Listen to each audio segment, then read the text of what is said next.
After two successful series of Red Dwarf, producers Doug Naylor and Rob Grant decided to shake up the show entirely. The BBC were now giving their production company a somewhat larger budget, so Naylor and Grant thought this would be a good time to radically reshape the show in more ways than one.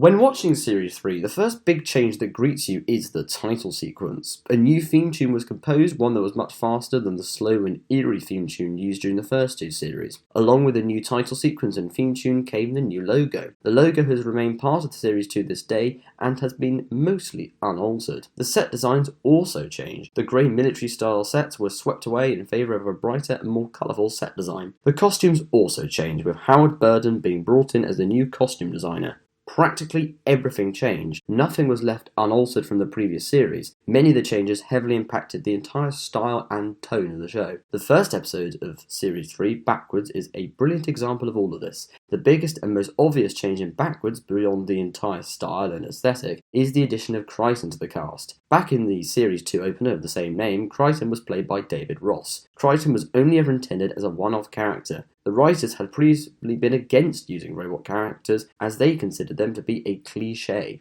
For a number of reasons, one of them being to shake up the dynamic between the characters, Crichton was written in to return to Red Dwarf for its third series as a main character.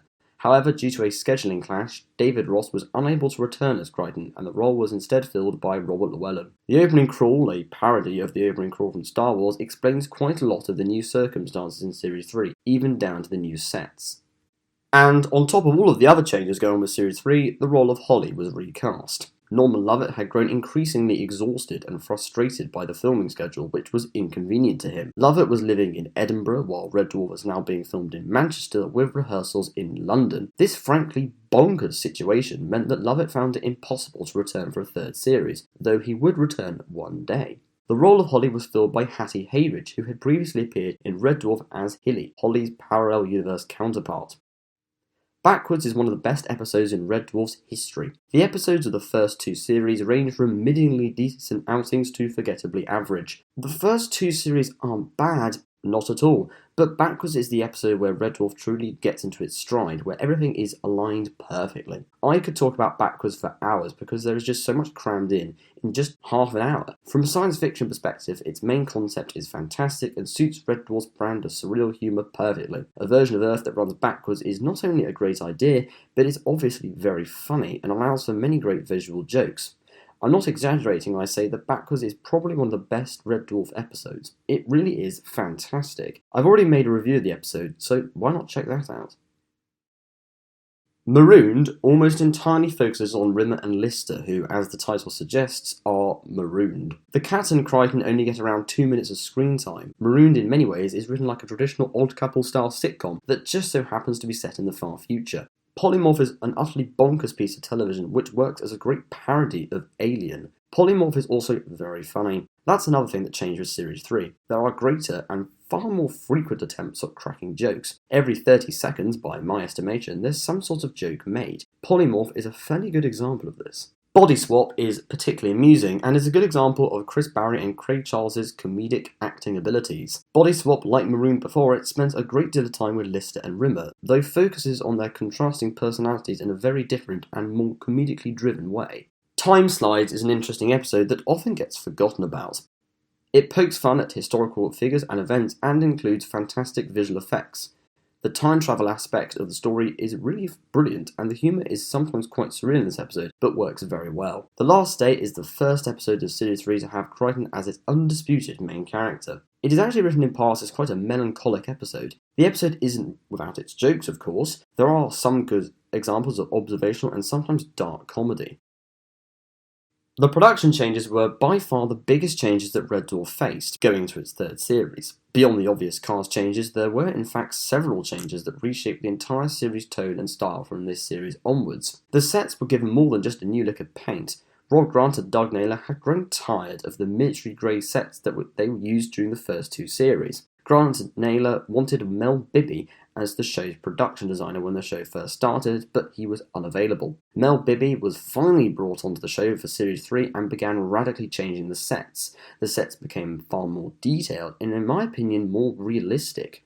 In Series 3, there's a greater sense that Red Dwarf is a real ship rather than a television set. The sets were also more colourful and far brighter than they were before. This is reflected in the overall tone and style. It's interesting how such a supposedly small change was actually one of the biggest this series. The first two series lacked in any real distinct theme tune that you could hum or whistle along to. The theme tune in the first two series suited the bleak situation Lister found himself in when he was released from stasis. As discussed briefly way back in my review of The End, it hammers home a sense of isolation. However, with Series 3, the tone changed to become far lighter and with a greater comedic emphasis. As a result, the theme tune needed to change to suit this. Whether the theme tune changed because of the new story style or because the producers wanted to change is anyone's guess, but it's fairly obvious which one it was like to have been. The new theme tune, composed by Howard Goodall, was faster and catchier than the original. The new theme tune has been in use since Series 3, with changes only the most die-hard fans would notice, assuming there have been any theme tune changes since this point. With the new theme tune came a new title sequence. The title sequence consisted of quick cuts of clips from various episodes of Series 3, and it worked brilliantly. The cuts timed very well with the music, and the result was a very memorable opening sequence. This is perhaps the change, besides the addition of Crichton to the main cast, that casual audiences can notice the most. In terms of the writing, it's quite hard to pinpoint what exactly changed. There is without question a greater attempt at cracking jokes. Now, do all of the jokes work? No, but most do. Even if you find Red Dwarf very unfunny, you can at least tell when they're making jokes. There is a clear change in the writing style. Amusing and sometimes even hysterical situations pop up more frequently. There are several now iconic scenes from Series 3 that can be used as examples of this. Okay, here's one. The shrinking boxer scene from Polymorph is stomach-achingly hilarious. There was nothing this funny in the first two series. Rob Grant and Doug Naylor had clearly wanted to make this series funnier. That's not to say that Red Dwarf now lacked character depth that was more common in Series 1 and 2, it's just here the comedy is very much made front and centre. Continuing what had started in Series 2, more time was now spent off Red Dwarf itself. Half the episodes of this series have most of their scenes off Red Dwarf. Backwards, for example, spends very few scenes on Red Dwarf at all.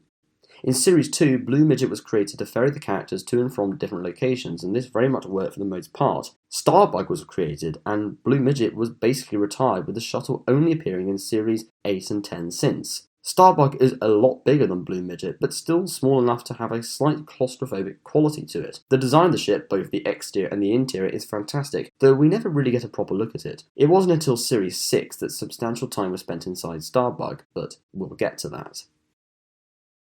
Series 3 began airing on November the 14th, 1989, 13 months after the end of Series 2. There was a greater confidence in the series, where backwards the show really did put its best foot forward, signalling the start of a new era in the show, and a more consistent one at that. I'd argue that Series 3 is where the show's golden era began, an era which fizzled out after Series 6 ended, but we'll get to that. Series 3 featured the biggest changes in the show's history, and somehow it doesn't feel jarring going from Series 2 to Series 3. While the show radically changed, the things that worked before were obviously kept. The characters are still written in broadly the same way. The overall colour palette is much brighter than before. This is reflected both in the new set designs and the new costumes. The tone isn't necessarily optimistic, but less time is devoted to focusing on how rubbish everything is. The jokes are less bleak, but are still self-deprecating. Series 3 was a bold shift in style for Red Dwarf. Had Grant and Naylor not ramped up the changes, would Red Dwarf have made it past Series 3?